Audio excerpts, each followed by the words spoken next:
Hi, everybody. It's 4 o'clock Central. I thought I would do a little video today because I've been spending quite a bit of time reviewing a video sent to me last week. And this isn't a publicly circulated video. This is unlisted. It is intended for health professionals. And what it was a YouTube or a Zoom chat, and it's with an expert that was on a Twitter roundtable on Monday with the Prime Minister and all the women at the front lines of the vaccine. You'll notice that, well, there's not a lot of men at the front lines of the vaccines. They're pushing all the women forward opportunistically, hoping to soften the whole experience. And this talk that I got access to last week has had me watching it several times because I think it's really important that we discuss the content. This is what health professionals or vaccine advocates like Kristen Watt, who is a pharmacist in Ontario. This is her mandate, is to get out there and to teach these health professionals to deal with people like us who are hesitant or more than hesitant about this upcoming V. Now, of course, they're going to town, and this woman is very excited about jabbing everybody in the arm. But I'm going to let her talk about it. So we're going to flip back and forth today, just so that you can capture some of the moments that, well, the notable moments that I've come across that I think are worthy of discussion. What's interesting about this piece, and I want you just to stay alert to it, is the fact that, well, the women that are participating have very few questions. Now, I would suggest going to my timeline and getting your hands on this video today because, well, after this one, it may not be available because it's actually unlisted. It wasn't for general consumption. In any case, I'm going to flip over and I'm going to let them introduce her and let you take a look at the video. And then again, we're going to stop and start and discuss. Let's go here. As you know, we have Kristen Watt here today to answer all our questions regarding the COVID-19 vaccines. And Kristen is a pharmacist in Bruce County and is a representative on the vaccine task force. She's very knowledgeable about COVID-19 vaccines, given lots of talks, Kristen? And she's here to provide support to us today. So thank you for being with us today, Kristen. I'm just going to make you the host now so that you... Okay, I'm just going to flip you guys ahead here, and we're going to get to 142. So as a scientist, it's really important for me to follow the evidence. That's all I do. But that also means that the things that I say and the things that I share change over time. For example, January of 2020, on my store page, I posted an infographic that said, worry about COVID-19, you're more likely to die from the flu, so get your flu shot. A year later, that's changed. And my feeling on it has changed because the evidence has changed. So if you see something that I say today, it's based on the evidence today. And if things change, my views on it change. And I think that's a really important part of science.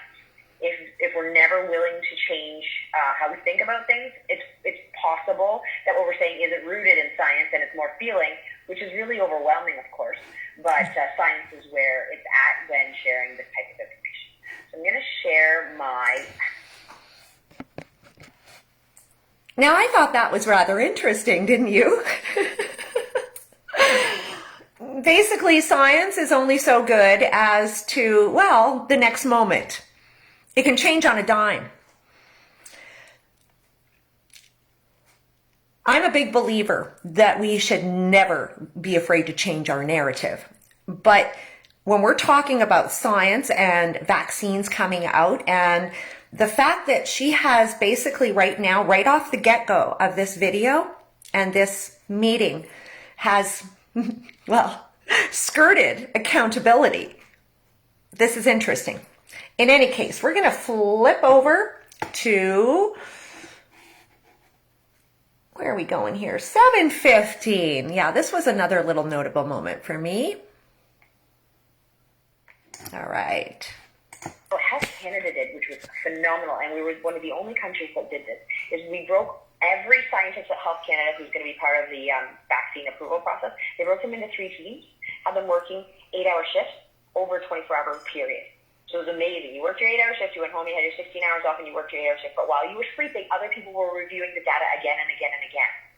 So it's been phenomenal, which is why, and I'll get to the clots and the AstraZeneca later, but which is why we didn't pull AstraZeneca, because we did the work the first time. So I'm really proud of Canada for how they did this.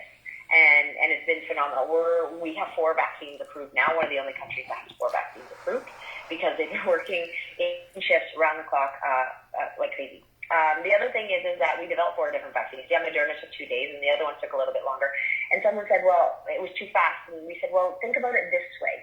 If you had 1 cleaning lady for your house, and it took her 8 hours, or you had 8 cleaning people, I shouldn't say cleaning people, in your house, it would only take them 1 hour. The more people we had working on it, there was unlimited funding and unlimited bodies working on this for the first time, because it was a global pandemic and it affects us so well. Now, I want to bring you to that. Now, that's very interesting. Canada was the only country that, well, they've already done the work of AstraZeneca, so they're not worried about it. Now, when she talks about this testing, what people need to acknowledge and understand about, and me, just because I dealt a lot in my previous career in hemp and essential fatty acids in testing and protocols, well, the other countries didn't do it this way on rotating 8-hour shifts, because chain of custody is the biggest issue when it comes to this type of testing. Chain of custody is absolutely crucial. How would you ensure chain of custody? Because unfortunately, as you're rotating those shifts, you are changing bodies. Therefore, accountability is lost. That really stood out in my mind. And it's interesting because, again, other countries in the world are following long established protocols, but Canada's just saying, let's do it this way. It's faster, more efficient, and we don't want to engage in, again, protocols that have existed for years. Interesting stuff. Now, let's keep going here. Not fast track. It seems really fast because it happened in a year. But for your frame of reference, my question would be, what other vaccine timeline developments do you know of? Probably none, because we've never paid attention before. So we're not comparing it to something that we're aware of. Most vaccines have taken longer, but it's only because of funding. That is not correcto, but I'm going to let her go on. It takes years to get funding to develop them. So people come up with an idea, they apply for funding, then they wait and wait and wait. So that's why it feels fast, but I can tell you that it wasn't, and the man hours on it would be equivalent to other vaccines. Now, this is what I get very upset about, because that's absolutely incorrect. Funding is a problem with vaccines, surely. But at the end of the day, it wasn't a money deal right now. Clinical trials for vaccines usually take 10 years. That's what takes so long. So again, this is messaging that is very, very worrisome. Because again, these health professionals, nurses, they're not involved in that end of things. You've got to realize that all of these health professionals are highly compartmentalized. They don't cross over. So again, this is something that we really need to be aware of. I'm going to move on. Now, again, I really need you to watch this because this is absolutely crucial in understanding the mentality and, again, what you're going to be confronted with when you go or try to deny the V. Well, number one, it's a gene therapy. So if they can't even get that right, well, that's your first step in saying, well, I'm not sure. Or guess what? I think I'm going to wait it out. All right, here we go. I'm going to flip over to 1206. And again, these were just notable moments. There's a lot. It's not very long. It's a 43-minute video in her segment. And again, it's worth every bit. Let's go here. Delaying getting the vaccine, waiting for another one, not a good idea. Any amount of efficacy, which I'll get into, is better than zero efficacy, which is what you have before you get the vaccine. So longer risk of exposure. So take the first vaccine off of you. If we get to a place where we realize that one vaccine is vastly superior, and we're not there yet, they're actually all really good. If we get to a place where one vaccine is superior, I have a feeling that we'll ramp up production of that vaccine and allow the entire world to be vaccinated with that particular one. So, because serial vaccination is not going to hurt us either. So take the first one that you get, and if a better one is available in a year's time because we know it, then you'll be able to get that as well. Always remember, if you have... Now, I don't know about you, but you know what that sounds like to me? That this is going to be a constant merry-go-round of vaccines. Now, a year ago, Bill Gates was already talking about second, third, fourth, and fifth generation. Well, she's confirming that. Once you get on this merry-go-round, you're not coming off. And this is a worry. The questions, don't hesitate to ask, but ask the right people. There's only certain healthcare professionals that have the background, the knowledge, the expertise, and the legal authority to comment on vaccines.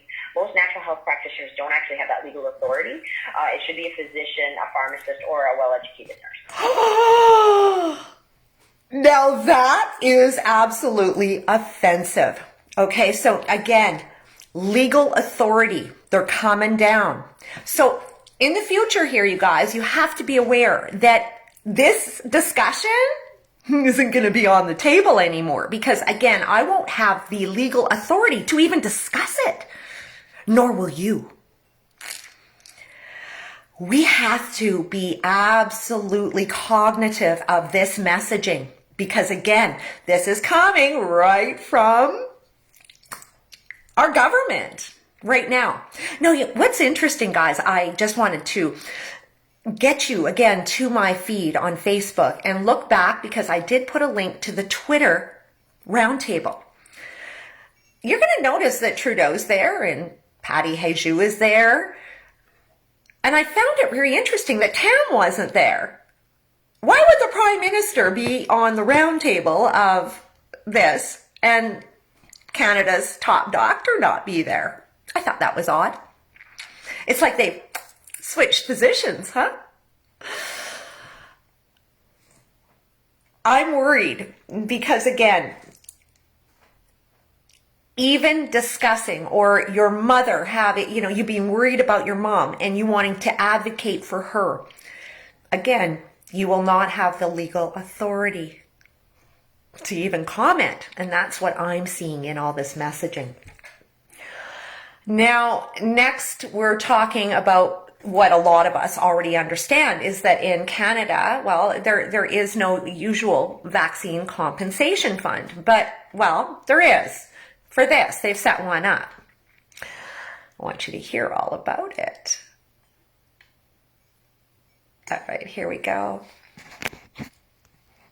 Injury fund. I get this question a lot. So Canada actually created a no-fault vaccine injury compensation program. And why would they do that if vaccines are completely safe?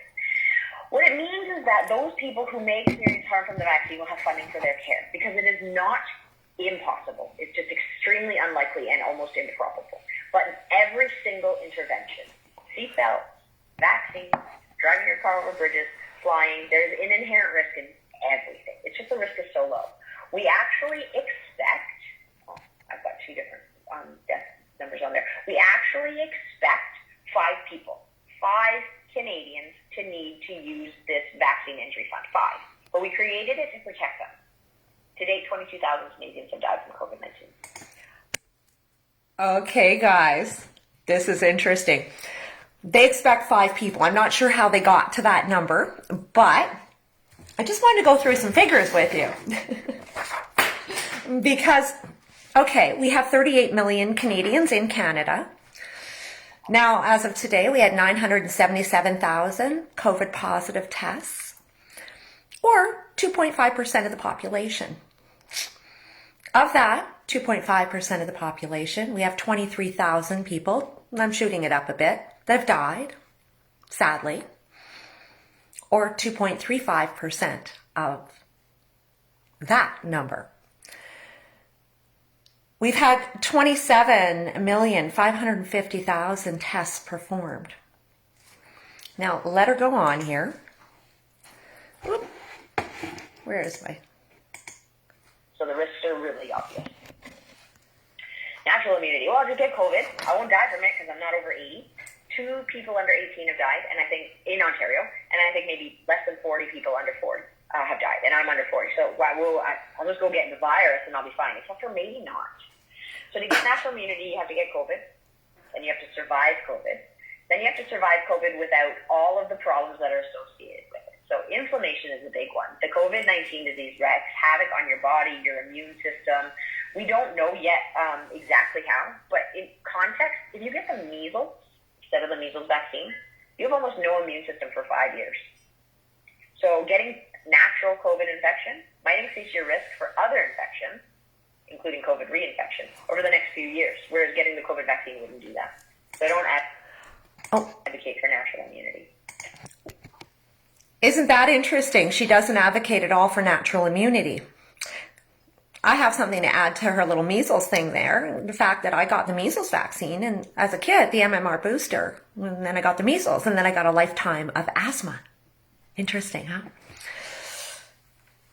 The fact is, she's talking about a pathetically small amount of people in the big picture that perished from this. We know that these people had comorbidities for the most part. And why in the world wouldn't she be advocating for natural immunity? She's actually advocating that we rely on these interventions rather than work on our own. And again, this is where I have a big problem. This is a merry-go-round of introducing viruses that you may in fact never come into contact with, according to the figures that we're looking at of our own country.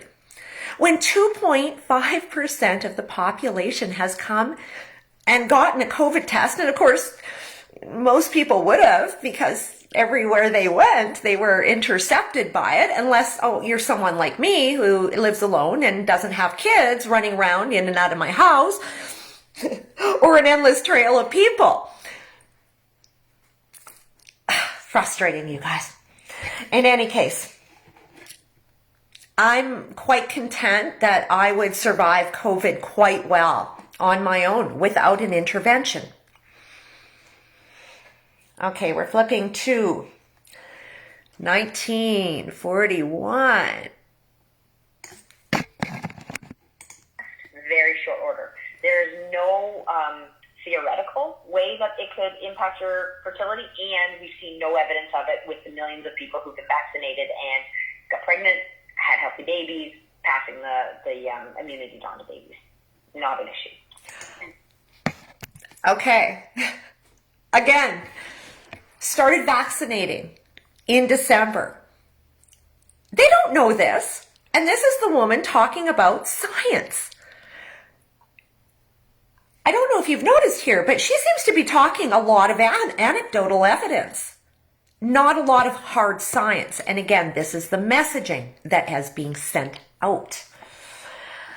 Now, this was the one that, got my attention on this video to start with, because this was Kristen here, who had bribed her own son to be part of a clinical study.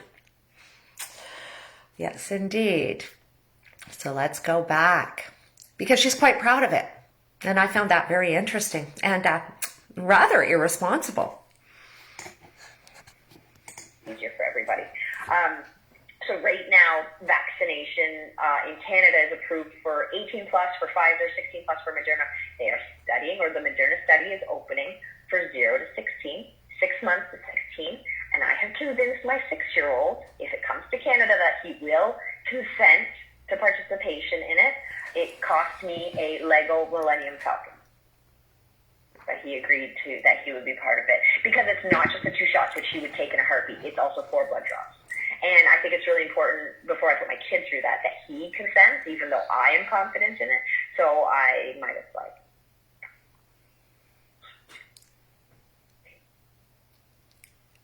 Wow. Other questions. Does that help? Does that help? Did that help any of you have confidence in this? I don't think she was expecting this to be more mainstream. But again, throughout this video, it's interesting that the health professionals aren't really engaging with her much, are they? Their silence, to me, speaks volumes. It truly does. The fact that she has bribed her own child to participate in a clinical study of a gene therapy is, again, worrisome. But this is where you get to the whole thing, like, it's what you believe. And I looked at her history, and she was a superstar in pharmaceutical school. She was. They've been profiling her for years, and you can see she's pretty young, and she got her degrees, I think, around 2010. So she hasn't been at it that long. And she already has her own pharmacy. She does. It's called Kristen's Pharmacy. In Grey Bruce area. Yeah, Ontario. Now, this is the final one I'm going to show you today. But again, thought it was super important to get us on that. 4031. All right, here we go.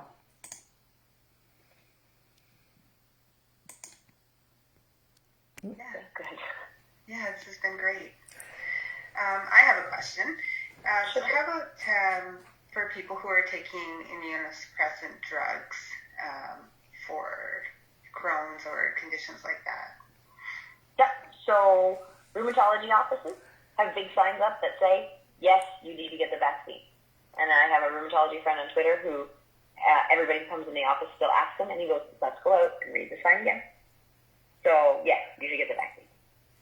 Because, in fact, you probably need it more. Right.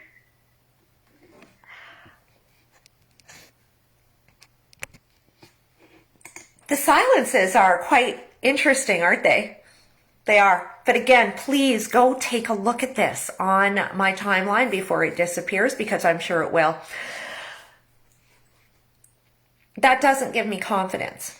And of course, the health professionals are literally, they're sitting there in their job absorbing all this. And when you have a question, what's happening is they are just parroting what she said. Now, she's got a little PowerPoint there, but she doesn't have a presentation. She doesn't have information she's sending to them. This is like sales training. This is how we do it for marketing projects. Again, I don't have confidence because the people administering these vaccines understand less about them than I do. And I'm sure with you. What will it cost her son? Well, that's the thing, Gordon, and she doesn't know. And the worst part about this is that I don't think she would recognize it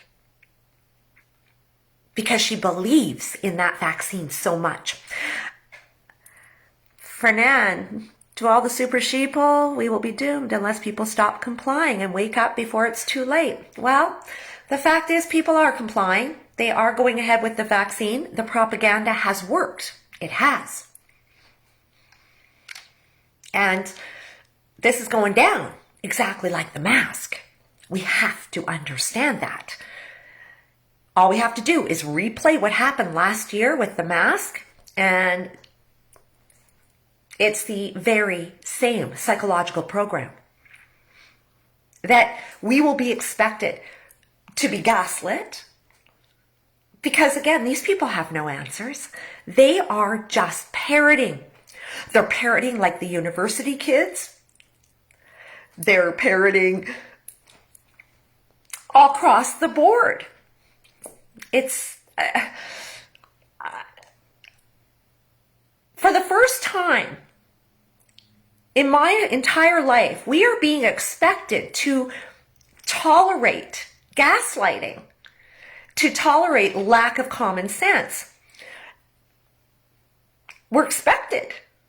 And I say no.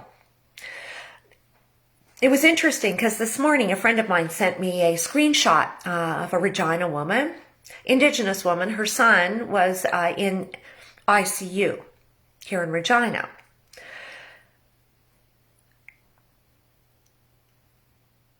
She didn't mention the vaccine, but as I read through her timeline today, because I do that, I saw that the child had a blood clot, or a small one.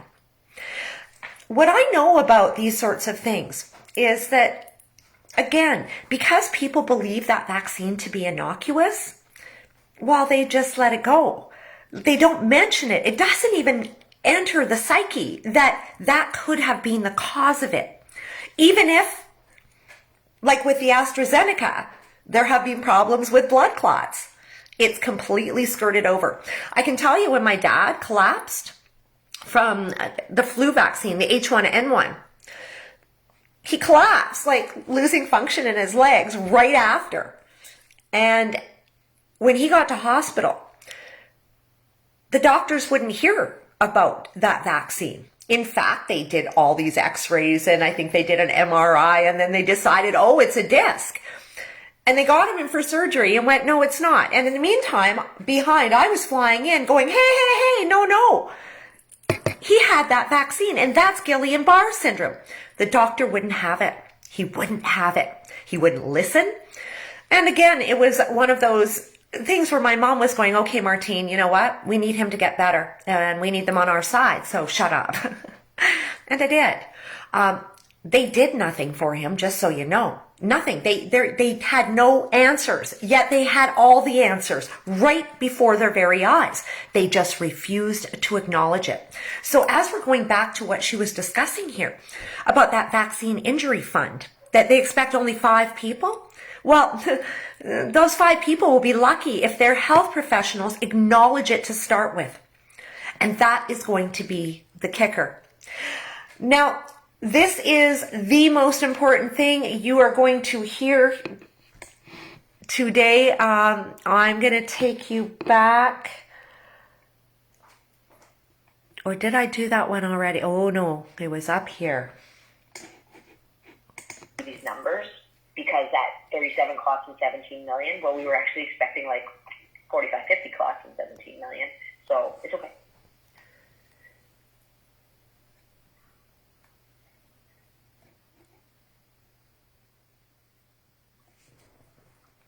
The silence is deafening, isn't it? Are there any more questions?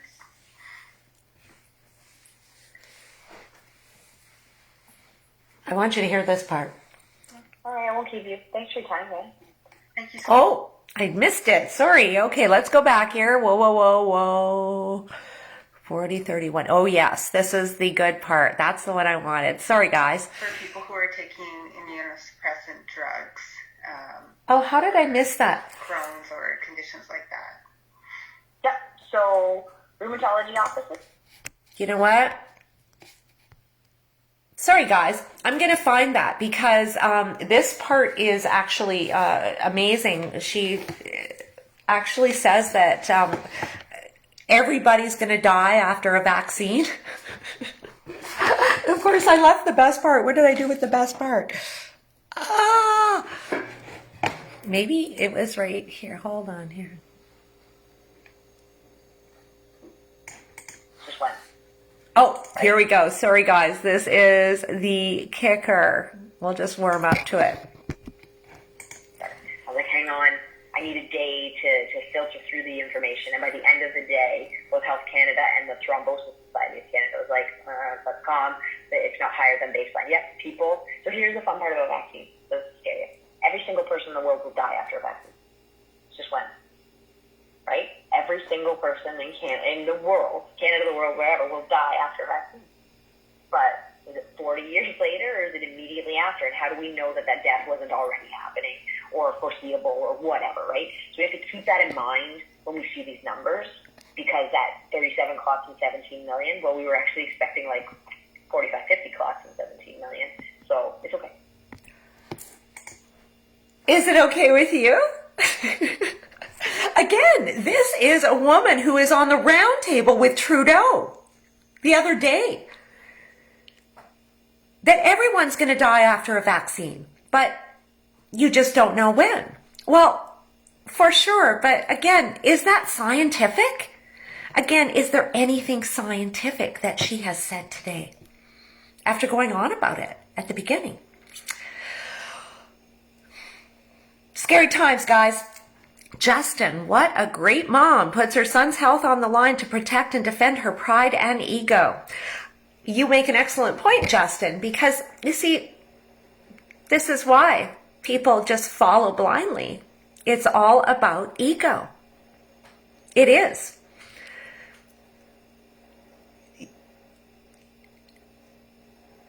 Like these cohort groups that they've set the kids up in school. If they step out of line, that tribe is going to pull them back and alter the way they think. You have to be a very strong person to take another road, as we know. Because if you're here right now, you're one of those people. But what we need to understand is that this that she's spouting is good enough for everybody else. And the fact that it's not good enough for us, she's actually putting us in the uneducated corner, as she did right at the beginning. The fact is, and I'll stand by this, I know more about vaccines and what they do and how they operate, and again, the long-term side effects, because I've been studying it for years. I know a lot more than these nurses that are going to jab you in the arm, for sure. And to skirt over what is unknown like this is, well, absolutely irresponsible. Oh yeah, now there's the balanced approach. You'll die after the vax, baha, maybe 40 years, maybe right after. We never know. And that's the truth. This is where it's interesting, because with all this science, they don't have to come up with any science. And then when we ask, we're unreasonable. Here's my advice, everybody. And again, I know all of you think for yourself, but for me, I think it's only smart to step back and again, let all of these people who truly believe in it, because again, it does have a better chance of working on people that truly believe in it. It does. And maybe it won't. And maybe it'll kill them.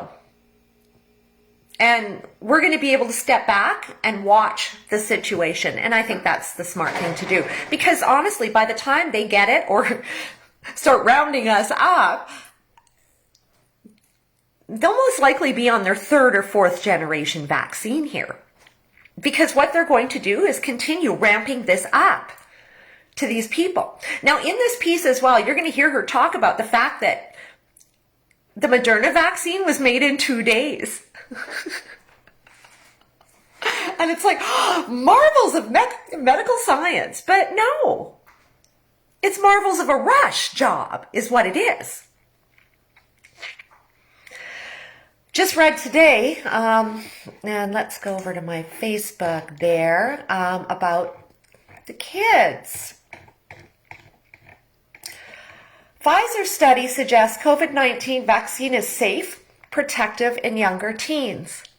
And again, these are the groups that aren't really affected by it, as the science has been saying.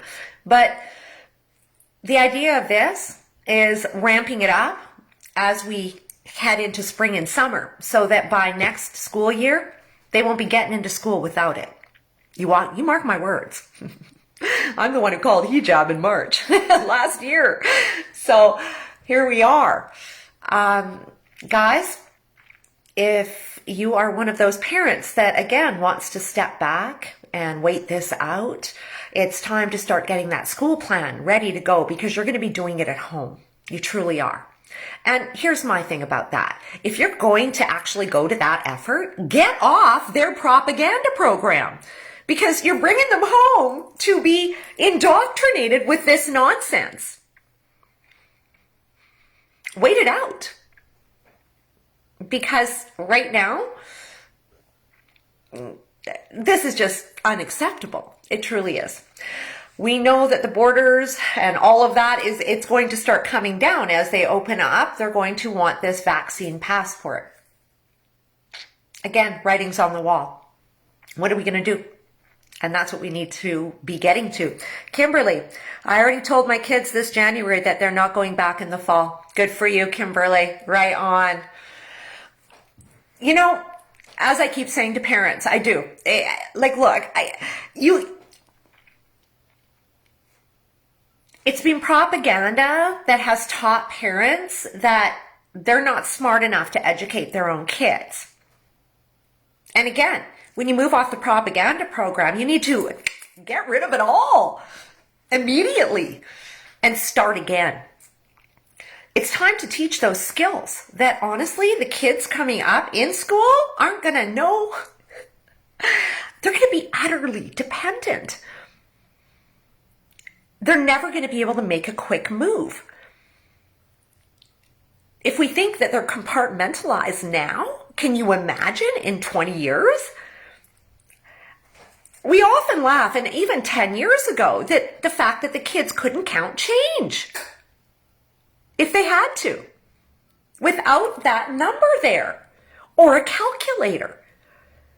Basic skills that we had as kids that, quite honestly, at this point, after all of this has happened, I'm happy that I have a lot of different skills. I truly am. I can float anywhere. I've done it in South America.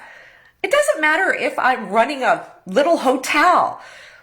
I've run a restaurant there. I've run them here too in the past.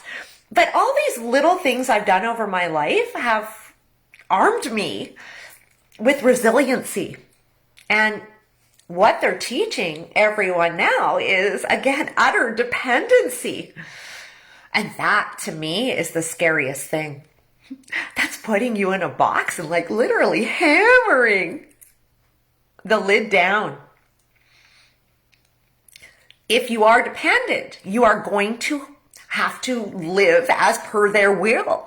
If the state is paying you a universal basic income, you're going to be beholden to them. And that's exactly what they're looking for. You see, they understand that a certain amount of the population kind of wants a free ride. And what they're going to do is sort of change the actual work into creative work.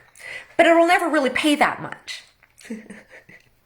So they're always going to be beholden. They are. Honestly, the smartest thing you could do is educate them yourself. And again, off this program. Because here's the other thing. I started in sustainability back in 2000. Started a magazine all about it that was national in 2005. The sustainability that they're talking now isn't sustainable at all. It is a farce.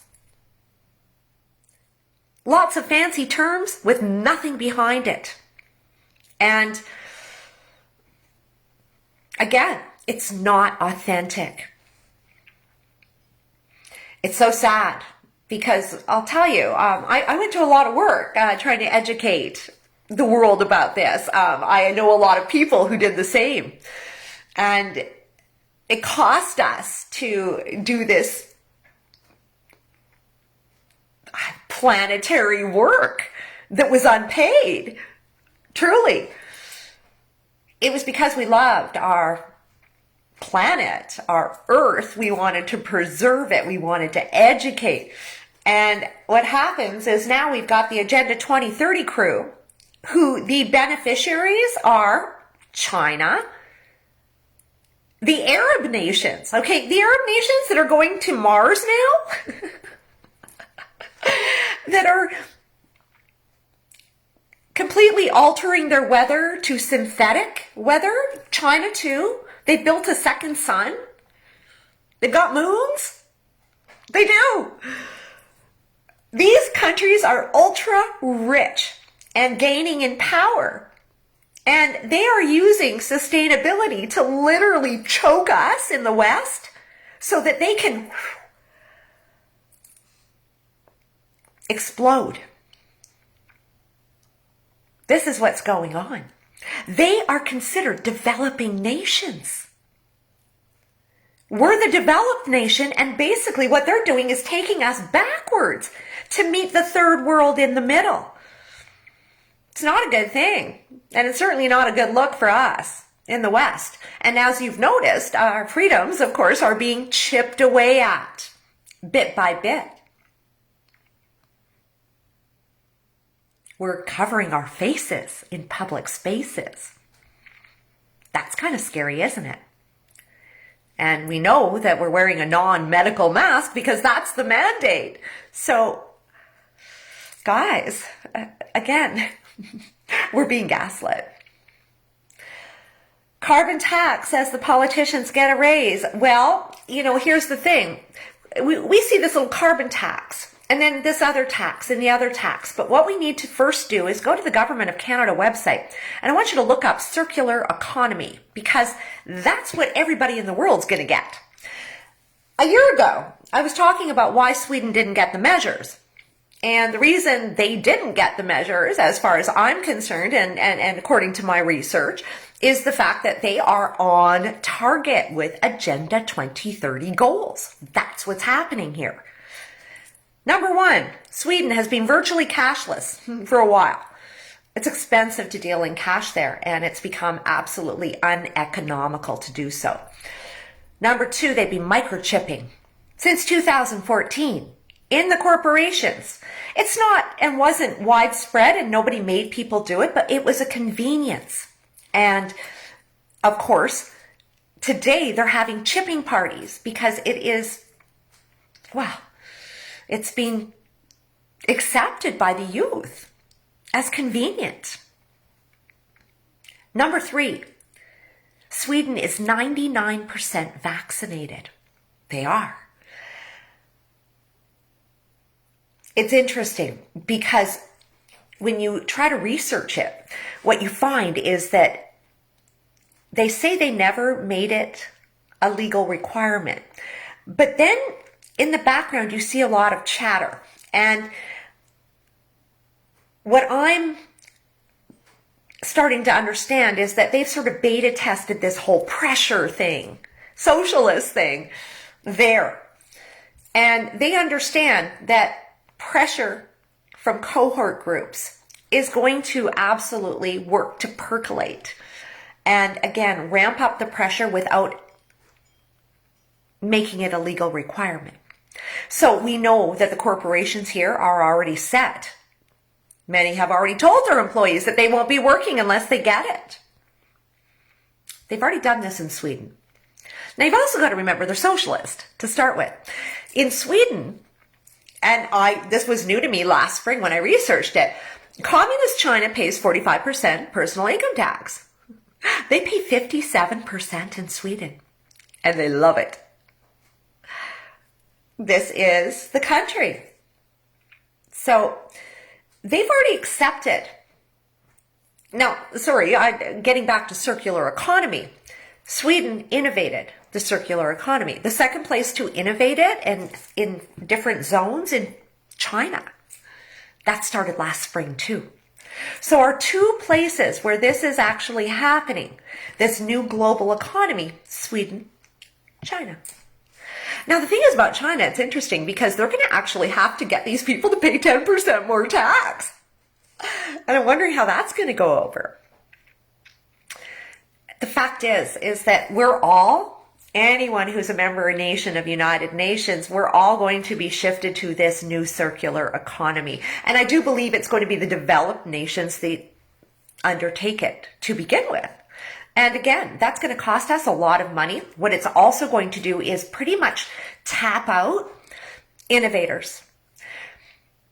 Like, for example, me, when I started my little hemp food business, I was a partner and we had a warehouse and we were in year one and I ended up buying them out and I moved it to a house. And there I started in the garage and I worked in the sunroom, and every afternoon I would go out to my garage and I would pack those boxes. I did that for 2 years. That's not going to happen anymore. And it's not going to be allowed to. And again, as all of these the regulatory framework of business starts to roll out and change, the whole dynamic is going to change. And this is what we're not prepared for. Now, again, circular economy is, well, present right now in a socialist country and, of course, a communist country. So guess where we're going when we have it on our website? It's on the wall. It's on the website. We have to know. Canada is not, again, that free, independent nation that we think we live in. Because again, it's gone in a whole different direction. I mean, even the conservatives are moving over to the left. Every time you turn around, they're moving their policies. It's crazy. I have a friend right now, Anthony. He's in Serbia, and that's interesting to watch. Again, though,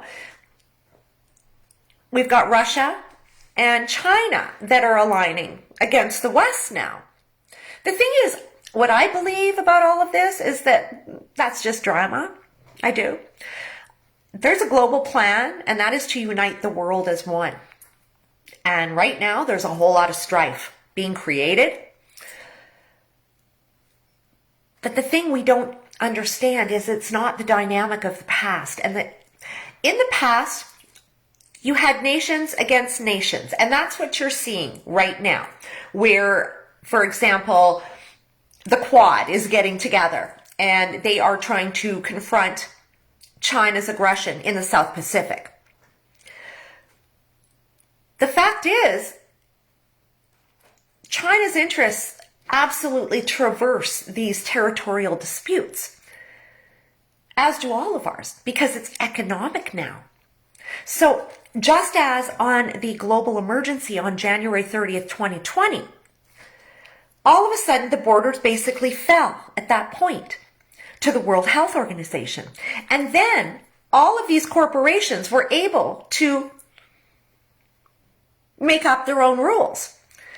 You'll notice that, for example, Costco, Safeway, Walmart, they all have their own rules. They're not following a common guideline. What they're following is international. So, for example, Indigo International, here's the rule that goes to Canada. They are following a central authority within their corporations. Of course, we've got a ship stuck in the Suez Canal right now, and that's been an interesting thing because, of course, this canal is one of the oldest canals going. There is so much traffic going through. Apparently, they lose something like $20 million a day from the traffic. But somehow, a harbor master, and these people do this all the time. It's not like they've got some newbie coming through the canal. No, these are guys employed by the canal to bring these ships through. And it literally, and how it happened is they actually drew a penis. And the ship went right, lodged itself, so nothing can pass. Now, I think yesterday there was 440 ships waiting to get through. And of course, what this does is it causes a chain reaction. And part of it is showing us that, well, how critical these little details are. We're not sure when they're going to get it out. But the interesting thing about this ship, again, it's Evergreen Group. Evergreen is, well, their two primary big investors are, Vanguard and BlackRock. Pfizer, Vanguard, BlackRock. Down the line, most every involvement here has BlackRock and Vanguard in there. And that's something I'm digging into even more because it's a commonality I'm seeing across the board in all the pandemic players, interestingly enough. It's quite confusing, but the worst part about it all is that the economics absolutely traverse the territory. So what we've got is business as usual on the corporate frontier, and then the threat of war on a territorial frontier. It makes for everything being awfully confusing. And this is, again, coloring the waters where we've never had to... It's a whole new level, a whole new dynamic. And it's going to be very difficult to navigate what's coming forward. And what's happening more than anything is they are making a case with all this chaos that there needs to be a global government. Now, of course, the World Health Organization is operating as a global government right now in the management or mismanagement of this matter. And of course, that's to China's advantage. It's really confusing. And I think what we need to do is get our heads out of the rabbit hole and actually just start looking right before our very eyes, because honestly, it's all right there. And again, that's another level, depending where we are adding to the confusion. And just like last year, when the shortages started, I knew that the UN had mandated low sulfur diesel fuel as of January 1st, 2020. These shortages were coming without any pandemic. The pandemic was the reason for the disruption, but it wasn't. It was actually covering over the real reason for the disruption, and that was new UN rules that were basically taking out a lot of the old shipping players, is what was going on there. A lot of boats that hadn't made the switch. And, the problem that there was only 2 suppliers of low sulfur diesel in the entire world. There wasn't any supply. So there was, and it was well known that this was going to absolutely disrupt, and it did. BlackRock is a Pandora's box. It is. And guess what, Joe? Oh my God, this is so funny. So on YouTube the other night, I'm watching, and all of a sudden it pops up about Burning Man. And I've never put it all together. But if you put the timeline of BlackRock together, you're going to get the timeline of when the Burning Man started and Black Rock City. Of course, I'm telling you, don't go into the rabbit hole. Here I go into the rabbit hole. It's hilarious. In any case, Burning Man started around that time. San Francisco, BlackRock. But when you start looking into every pandemic player, this is where it gets crazy, because it's BlackRock and Vanguard. And there's actually quite a few more. What I have to do is actually print them off, get them on the wall, and start to be able to compare. And that is, well, what it looks like to me is a monopoly of players. And again, I imagine global stakeholders in a Agenda 2030 because that is what's going on. This is the legal framework that they're bringing us all into. It's under UN Agenda 2030. That's the legitimacy of all of this. Crazy times. Yeah. In any case, it's been going on for a while here, and I'm going to get back to doing some research. I'm really enjoying this young Yeonmi Park. She's a North Korean defector. And again, like those guys, Lao Wai and Serpenza, again, I love their videos because it's all of these cultural details that you would never understand unless you listen to them. I learn about social media. Again, the fact that in North Korea, there's none of that. But there were a lot of things I didn't understand about North Koreans. I mean, you can't truly understand how cut off from the world they've been. But the fact is the guy is, he believes he's a god. And that's what people in North Korea are taught. Like, they know everything about Kim Jong-un's life. They know everything because they're taught from the time they're babies. And if they don't understand about it, well, they get executed. And if they don't believe they're gods, they get executed. Now they're teaming up with China. And again, there's all this drama brewing against Biden. Then you've got Biden mouthing off to Putin. And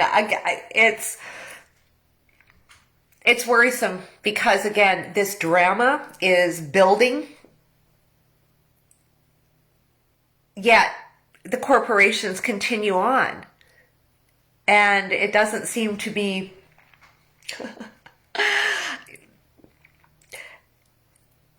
One doesn't seem to influence the other. But in the old days, like I said, January 30th, 2020, when the world changed and no one batted an eye, was the fact that before that there were sanctions. There were all of these things that were done in order to exert power, preserve power. And now the economics have traversed the politics and are actually in operation in each of our countries. Yet, what happens when all of a sudden we're at war with China, but China owns so much of Canada?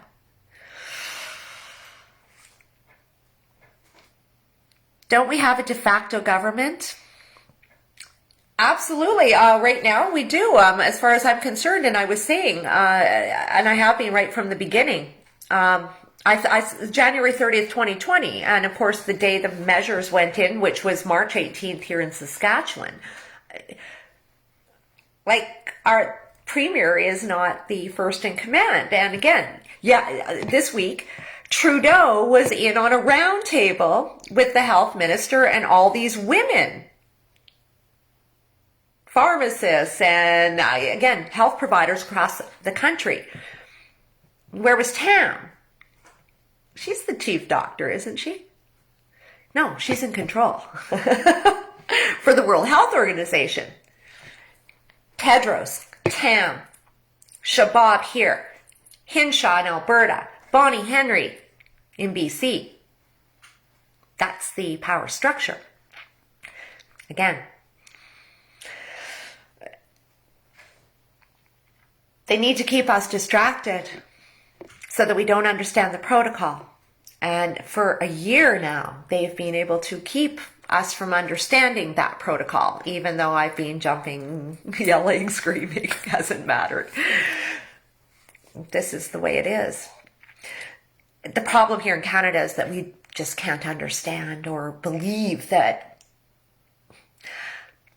Again, just like the people that believe the vaccine is innocuous, people in Canada believe our democracy is infallible. So even when it's all falling apart all around us and no justice is being served, people are still of the belief that it's all intact, even though it hasn't been for a year.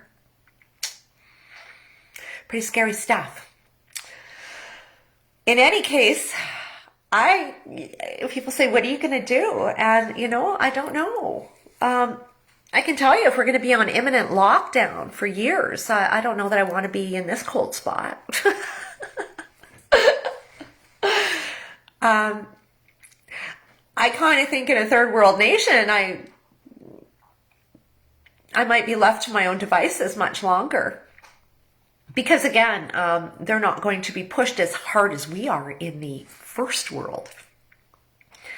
And what's interesting is that the Arab nations, they're at the forefront of it all. The vaccine passports, the jab, and it's 100% compliance. They're not even messing with the 99 like we have. They're going for the gusto. And they will, because they're totalitarian. Is China rushing to vaccinate the entire population? I've been looking for that information, and they seem to be trying to sell their vaccines abroad. Because again, in China, before COVID, people had to pay for their own vaccinations. And that's why it wasn't as widely accepted. And again, they have a tradition of Chinese medicine in which during the pandemic, they really ramped up. And of course, we haven't heard a word about that, but that's what I learned from the boys Lao Y 86 and Serpenza on YouTube and their collective podcast, ADV Podcasts. They cover a lot of ground, guys. And again, they have a ton of footage. So that's what I love, is seeing all of that information. Just like the other night, it was interesting because someone said on my timeline, everyone in China wears masks. And not according to their footage before the pandemic or even now. It's not 100%. In fact, in China, apparently they lifted the mask mandate in August. But a lot of people, they don't trust the government, so they kept them on. And they are still wearing them. I believe that even if they lifted the mandates tomorrow, a lot of people would be wearing them. Because again, everywhere I go outside, they are all wearing them. I passed one guy out there today running to the mail without a mask. Everyone else had one on. And it is a gorgeous day out here in Saskatchewan. Crazy, guys. Start building off-grid committees and get independent from the government. Or would that make a difference?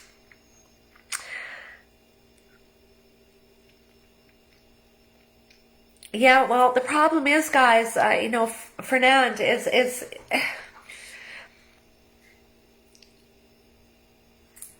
our top political parties are co-opted. They are.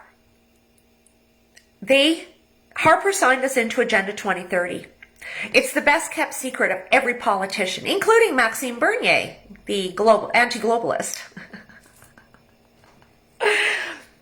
I was talking to a friend of mine yesterday, and I found it really interesting that the guy, the anti-globalist, I mean, the minute the election was over, you should have been booting up for the next one, but now he's just starting to get it together.